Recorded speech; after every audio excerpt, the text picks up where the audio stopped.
समा परवाने को जलना सिखाती है, समा सूरज को ढलना सिखाती है। मुसाफिर को ठोकरों से होती हैं तकलीफें, लेकिन यही ठोकरें मुसाफिर को चलना सिखाती हैं। नमस्कार दोस्तों, मैं अमर स्वागत करता हूं आपके अपने YouTube चैनल अमर जीएस क्लासेज में। मित्रों, आज हम देखेंगे, यह वीडियो एक विशेष सेशन रहेगा और आपके लिए, क्योंकि मैं इससे पहले जो वीडियो बनाया था उसी के कमेंट बॉक्स में मैंने कुछ कमेंट उठाया और उसी को आपकी सारी कंफ्यूजन को मैं दूर करने आया हूं। लोग कुछ पूछ रहे हैं, उसमें ग्रुप डी के वैकेंसी के बारे में पूछ रहे थे, स्टेनो की वैकेंसी के बारे में पूछ रहे थे, ये जूनियर असिस्टेंट की वैकेंसी के बारे में पूछ रहे थे, कुछ प्रमोशन के बारे में पूछ रहे हैं, कुछ ट्रिपल सी के लेके कंफ्यूजन है, कुछ टाइपिंग को लेके कंफ्यूजन है। ये सारी कंफ्यूजन इस वीडियो में आपको दूर हो जाएंगी। सबसे पहले तो इतना याद रखिएगा, जो हाई कोर्ट की वैकेंसी है, कुछ लोग पूछ रहे हैं कब तक आ जाएगी, ऑनलाइन कब तक फिलअप होगा। देखिए, कोई एग्जैक्ट डेट, चाहे मैं हूं, चाहे कोई भी यूट्यूबर हो, चाहे कोई भी, एकदम एक डेट तो आपको बता नहीं सकता है। क्या होता है कि कहीं से संभावना मिलती है, सुनने में आता है, पता करते हैं, तो यहाँ से तो अप्रॉक्स मिलता है, थोड़ा बहुत 8-10 दिन इधर उधर हो सकता है। पहले मैं इस चीज़ को अपने चैनल से बता दे रहा हूँ। एग्जैक्ट डेट मैं कोई ब्रह्मा नहीं हूँ कि एकदम बता दूँ, नहीं इसी तारीख से भरा जाएगा, ऐसा कुछ नहीं। तो ठीक है, लेकिन प्रबल संभावना है मेरे प्यारे भाइयों कि यह फॉर्म आपको फिलअप किया जाएगा। कब से? मार्च 2 वीक तक ये फॉर्म आ जाएगा आपका। सबसे ज़रूरी चीज़ इसमें यह है, इलाहाबाद हाई कोर्ट के वैकेंसी में मैंने ये बताया था पूरा क्लियर कट कि जूनियर असिस्टेंट की लगभग 1750 पोस्ट आएंगी, जबकि अर्दली की ग्रुप डी 1500 पोस्ट आएंगी, जबकि स्टेनो की 800 पोस्ट आने वाली है। एक ह्यूज वैकेंसी है, बड़ी वैकेंसी है, अच्छी वैकेंसी है, अच्छी नौकरी है। ठीक है, कोई मतभेद अपने दिमाग में ना रखिएगा। सबसे पहले अगर देखा जाए तो जूनियर असिस्टेंट की बात किया जाए तो जूनियर असिस्टेंट में आपको यह फॉर्म फिलअप करने के लिए ट्रिपल सी का होना मस्ट है। ये ट्रिपल सी आपका नोटिफिकेशन आने से पहले तक आपके हाथ में डिग्री होनी चाहिए। नहीं, अगर आप ये सोच रहे हैं कि अभी अगर मैं फॉर्म फिलअप कर दूंगा, वैसे भर दीजिए। अगर जिसने ट्रिपल सी नहीं किया होगा तो अभी आप टाइम है, बहुत सारे मौके मिलेंगे। अब देखिए, अगर आप फॉर्म फिलअप होने से पहले अगर आपके पास ट्रिपल सी नहीं है और एग्ज़ाम होने से पहले ट्रिपल सी की डिग्री आ गई, फिर भी वो मान्य नहीं होगा। इस चीज़ को मैं क्लियर कट बता दे रहा हूँ, क्योंकि वेरिफिकेशन बड़ा तगड़ा होता है। और यह वेरिफिकेशन जैसे यूपी ट्रिपल में पिकअप भवन होता है कि यहाँ पे जो वेरिफिकेशन होता है, पहले आपको वो डिस्ट्रिक्ट अलॉट होता है कि आप कहाँ चयन होकर आपको कौन सी डिस्ट्रिक्ट मिली है, फिर आप उस डिस्ट्रिक्ट में जाओगे, वहाँ पे आपका वेरिफिकेशन होगा। ठीक, कुछ लोग, हाँ, वेरिफिकेशन होगा। अब देखिए, ट्रिपल सी मस्ट है। उसके बाद हमने बताया था 25 नंबर की हिंदी, 25 नंबर का जीएस, 25 नंबर का इंग्लिश और 25 नंबर का मैथ। ये आपका सिलेबस है। प्लस टाइपिंग हिंदी और इंग्लिश की 25 WPM हिंदी की टाइपिंग जो 25 अंक का होता है, 30 WPM इंग्लिश की टाइपिंग जो 25 अंक का होता है। यानी आप देखेंगे कि 100 नंबर का पेपर होता है, 50 नंबर की टाइपिंग होती है। दोनों के मेरिट को कंबाइन किया जाता है और एक फाइनल मेरिट बनाई जाती है और उसमें आपका सेलेक्ट एक निर्धारित रखा जाता है। वो मेरिट तो एग्ज़ाम के बेस के ऊपर है कि कितने बच्चे आ रहे हैं, कैसे, वो जब एग्ज़ाम हो जाएगा उससे रिलेटेड आपको वीडियो मिलेंगे। ठीक, अब देखिए, मेरिट फाइनल बन जाएगा। अगर आप उसमें आते हैं, उस क्राइटेरिया को आप पार करते हैं, तो आपका फाइनल सिलेक्शन हो जाएगा और डिस्ट्रिक्ट अलॉट हो जाएगी, फिर वहाँ वेरिफिकेशन होगा। सबसे बड़ी चीज़, कुछ लोग टाइपिंग को लेके कंफ्यूज हैं और कमेंट बॉक्स में एक हमारे भाई कमेंट किए थे कि सर हम 35 WPM इंग्लिश तो करते हैं, लेकिन अभी हिंदी का कुछ मुझे नहीं पता है।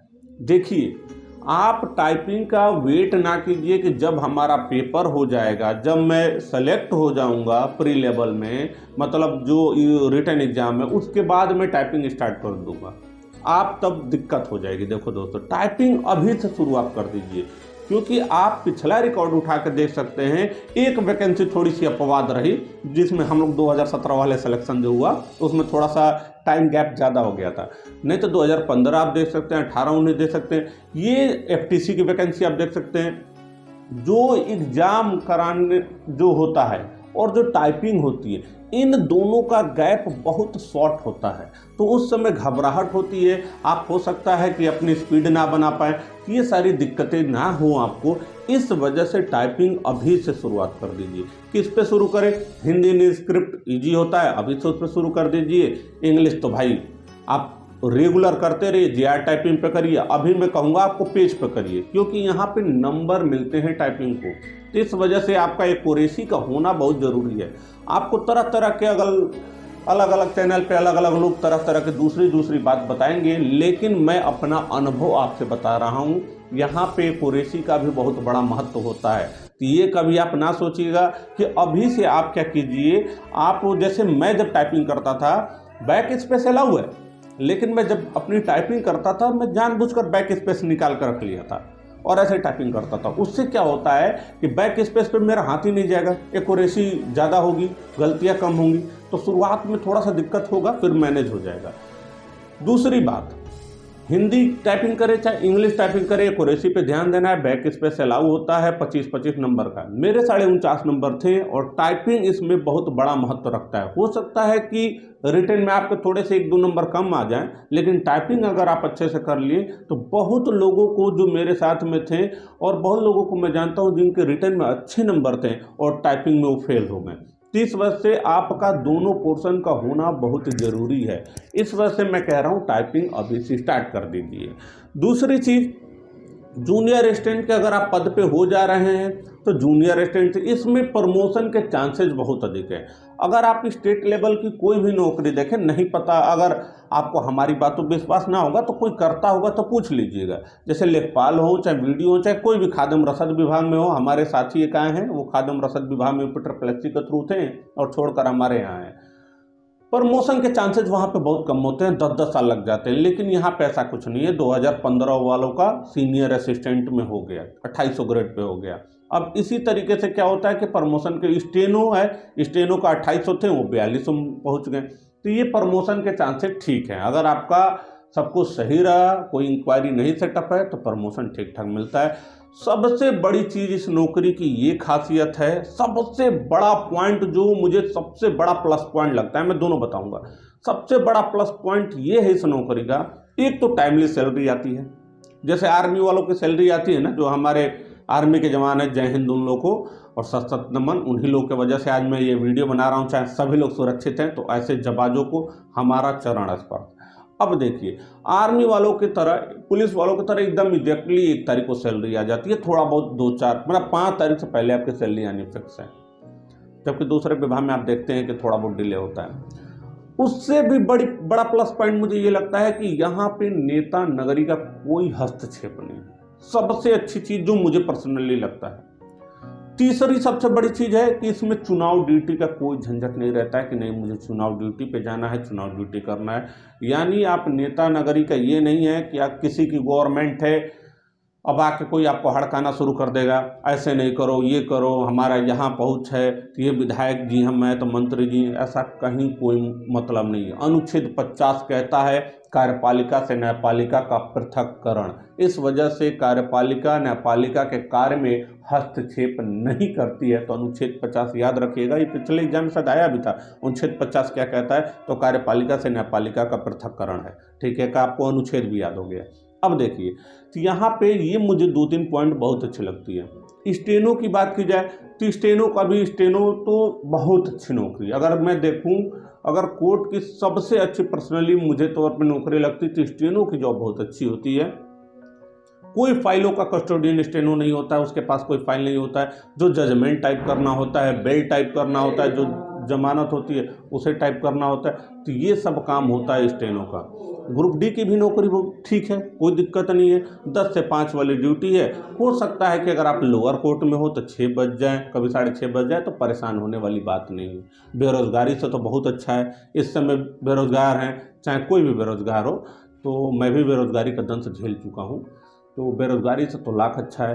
तो ठीक है, इस वजह से ग्रुप डी की वैकेंसी भी उसी के साथ आती है। कुछ लोग पूछे तो ग्रुप डी की वैकेंसी कब आएगी, तो ग्रुप डी की वैकेंसी और स्टेनो की वैकेंसी कोई अलग अलग नहीं आती है, ये सब एक ही साथ आती है। ग्रुप डी, जूनियर स्टेंट और ये आपका स्टेनो, ये सब एक ही साथ वैकेंसी आएंगी। मार्च सेकेंड वीक तक इसके प्रबल संभावना है कि वैकेंसी आ जाए।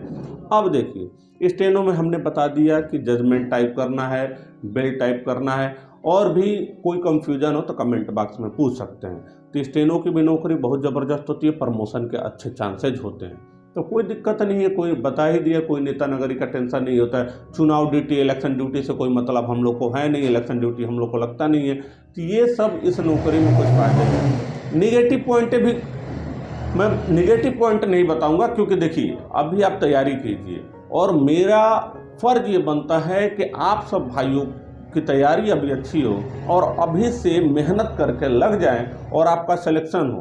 तो इस समय अपने दिमाग में कोई निगेटिविटी बात ना लाइएगा। नौकरी बहुत ज़बरदस्त है, दुनिया को कुछ भी कहने दो, बेरोजगारी से लाख अच्छा है। डट के तैयारी करो, 10 से 5 एक जगह जहां पोस्टिंग हो जाएगी, 60 साल तक वहीं रहोगे जब तक तुम खुद अपनी अर्जी आप नहीं लगाते हो। ठीक है, तो ये सब बढ़िया। होम पोस्टिंग भी मिलती है। कुछ लोग कंफ्यूजन ये होता है क्या होम डिस्ट्रिक्ट मिलता है? बिल्कुल मिलता है, होम डिस्ट्रिक्ट भी मिलता है। नंबर आपका बहुत अच्छे हो तो होम डिस्ट्रिक्ट भी मिल सकता है, तो कोई परेशान होने वाली बात नहीं है। तो नौकरी बहुत ज़बरदस्त है। ग्रुप डी का पुकार लगाना हो गया, कोर्ट की साफ सफाई हो गया, यही सब काम होता है। और कोई विशेष आपसे कोई ये नहीं है कि कोई आपको कोई फांसी की सजा दे देगा, ऐसा कहीं कुछ नहीं है। तो नौकरी ज़बरदस्त है। आज ही से मित्रों एकदम ईमानदारी से लग जाइए। चाहे जूनियर असिस्टेंट की तैयारी कर रहे हैं, ट्रिपल सी होना मस्ट है। स्टेनो में ट्रिपल सी होना मस्ट है, ग्रुप डी में मस्ट नहीं है। मैं पहले बता दे रहा हूँ, क्लियर कट बता दे रहा हूँ। और भी कोई कंफ्यूजन होगा इस नौकरी से संबंधित चाहे पूछना। सबसे बड़ी चीज़, अगर सेकेंड वीक में आता है इस नौकरी की अब तैयारी, मैं इसलिए कह रहा हूँ आप थोड़ा सा ईमानदारी से लग जाइए, क्योंकि इसकी आज तक कोई, आप कमेंट करके बता दीजिए कि इलाहाबाद हाई कोर्ट की वैकेंसी कोर्ट में, उसके ऊपर कोर्ट केस हो गया हो, चाहे कोर्ट में लटकी हो, चाहे कोई ऐसा कुछ हो, ऐसा कहीं कुछ नहीं होता। ये वैकेंसी बहुत क्लियर कट होती है, ईमानदारी से वैकेंसी भरी जाती है। आप अपनी तैयारी प्रबल रखें, अच्छी रखें, और निश्चित रूप से अगर ये मार्च सेकेंड वीक में आ जाती है वैकेंसी, संभावना प्रबल है। अगर आ जाती है तो आप मान के चलिए जुलाई अगस्त तक आपके हाथों में सैलरी आने लगेगी और आप अपने परिवार के साथ खुश रहेंगे और सबको खुश रखेंगे। तो इस वजह से आप बिना लाग लपेट के, बिना दिमाग में कुछ और भरे, एकदम सूरवीरों की तरह लग जाइए। निश्चित रूप से आपका सिलेक्शन कोई नहीं रोकेगा। और ईश्वर से हमारी यही प्रार्थना है कि आप सभी का सिलेक्शन हो जाए। तो बिना किसी इधर उधर भटके अभी से टाइपिंग में लग जाइए। और देखिए, केवल टाइपिंग में ही ना लगिए, अपनी स्टडी पे भी लगिए। टाइपिंग अभी 1-2 घंटे करते रहिए और स्टडी भी करते रहिए। रही बात मेरी टाइपिंग की, जब मैं टाइपिंग पहले करता था, 1-2 एग्जाम और UPSSC का निकला, टाइपिंग थोड़ा बहुत मुझे आता था। फिर जब एग्ज़ाम हो गया, क्लियर हो गया मेरा, उसके बाद देखा जाए तो मैं बता दे रहा हूँ, मैं अपने हाथों को बहुत बचा कर रखता था, हमेशा पॉकेट में रखता था जब तक टाइपिंग ना हुआ। तब खुद को थोड़ा सेफ रखिए। अभी हमारे एक दोस्त थे, उनकी टाइपिंग बहुत अच्छी थी, वॉलीबॉल खेल रहे थे, उंगली टूट गई, वैसे भी नहीं दे पाए, वो बाहर हो गए। तो इस वजह से खुद को थोड़ा सा सेफ भी रखिए, बचा के भी रखिए। और देखिए, सपनों को अगर पूरा करना है ना तो खामोश हो जाइए इस दुनिया से और एकदम एकाचित होके, एकदम कंसंट्रेट करके आप कहीं बिना भटके हुए लग जाइए ईमानदारी से। दुनिया की कोई ताकत आपको नहीं रोक सकती। एक चीज़ और मैं याद दिला दूंगा कि अगर आप इस समय मेहनत कर ले गए और सिलेक्शन हो गया तो बहुत अच्छी बात है, नहीं तो अगर आप एक चीज़ चूकते हो तो समझ लीजिए अब 4-5 साल पीछे हो गए।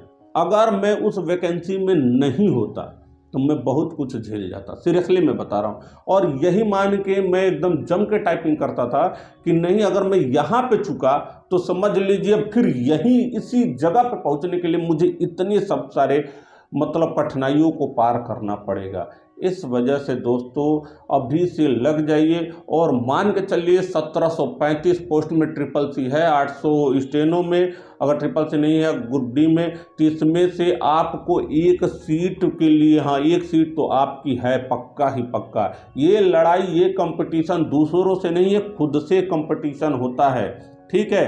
तो आपको तब तक कोई नहीं हरा सकता जब तक आप खुद हार नहीं मानते। संघर्ष जितना कड़ा होगा जीत उतनी शानदार होगी दोस्तों। लोग टांग खींचेंगे, रिश्तेदार टांग खींचेंगे, दोस्त यार कुछ कहेंगे, अरे छोड़ो कुछ और कर लो, बिजनेस कर लो। नहीं, मैं कह रहा हूँ कि आप अभी से लग जाइए ईमानदारी से, बिना किसी की बातों को ध्यान में रखते हुए।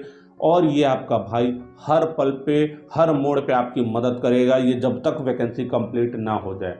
कोई भी, जैसे अभी जैसे संविधान का कोई अनुसूची हो गया, चाहे कोई भी अनुच्छेद हो गया, क्वेश्चन कैसे कैसे आते, शॉर्टकट में शॉर्ट टाइम में कैसे कवर किया जाए, सब कुछ मैं बताऊंगा वीडियो पे, और इस चैनल पे बने रहिएगा।